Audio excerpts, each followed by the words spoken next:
Forest Trains is a story-driven first-person shooter set in a post-apocalyptic Paris.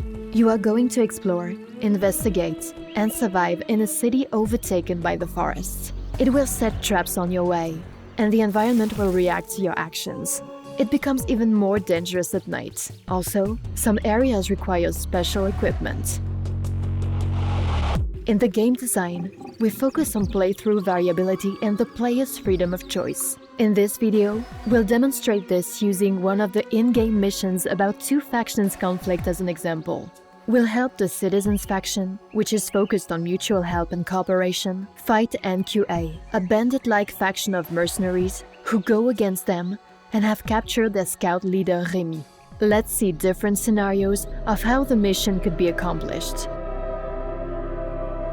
The first option is a direct assault together with a squad. Here, the best weapons are those upgraded for combat, switch scopes, extended barrels, and faster reload speed. You might use the Citizen Squad for backup, but keep in mind losing members affects your relationship with the faction. Shoot the roots to trigger the forest aggression, and use them as a cover.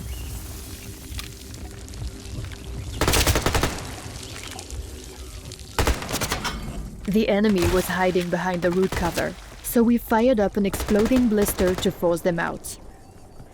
The path is blocked by blade grass, cutting anything that moves. A tourniquet helps. That's why we attack from the flank. This helps us eliminate several enemies. You can't peek from cover. However, a bullet-reflecting bush can help you hit nearby targets.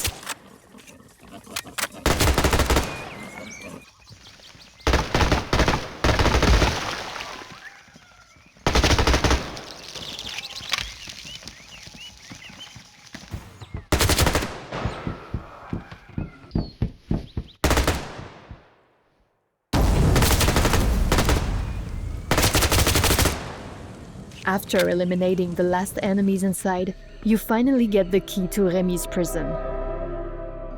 Stealth is an alternative way to complete the mission. The night is the best time for this. A suppressor, a 4x scope, and recoil reduction. That's a good set to silently take out your enemies. At night, everything changes. The creatures become active, and the scouts have returned to base, so you can't rely on their help.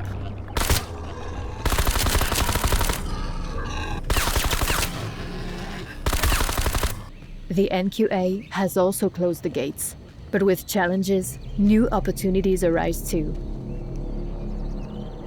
While exploring the street, you spot a way over the fence, but you can't simply jump there.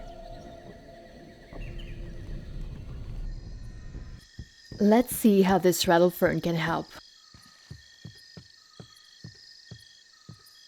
You also can harvest a special nature-infused grenade from it, but after that, it grabs you and lifts you up, but if you hesitate, it'll explode. Voila! You use the plant as a springboard to the wall.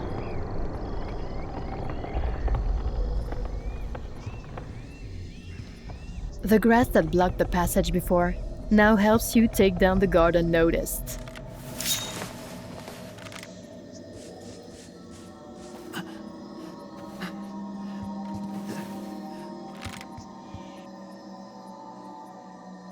And your rattlefern grenade lets you silently eliminate targets from a distance. Open the gate to distract the hostile faction, and let the hungry boars in. They will keep the enemies busy for a while.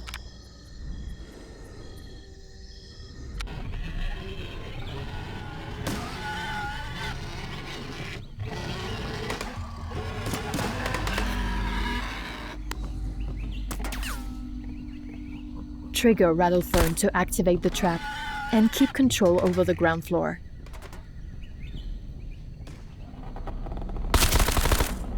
The first one is gone.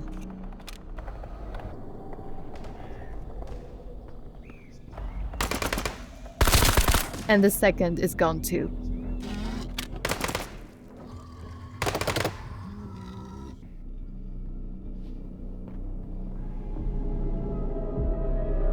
You're free to navigate the streets and admire the architecture. Climb into apartments to see their luxurious interiors, discover charming hidden yards without tourists, and experience the city from every angle, uncovering its backstory along the way. Exploration can be rewarding to open up new possibilities for you. A gas mask. You'll need it as soon as you enter the underground tunnel filled with toxic pollen. That tunnel leads to the NQA building's basement. Except for the hazardous pollen, packs of rats may become a serious problem in limited spaces.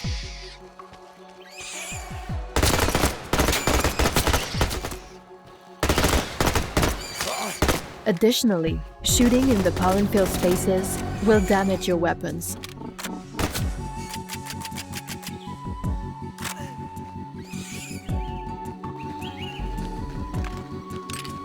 Use a ventilation system to release the pollen right onto the enemy heads, neutralizing them. Pollen disorients unprotected enemies, causing intoxication and altering consciousness.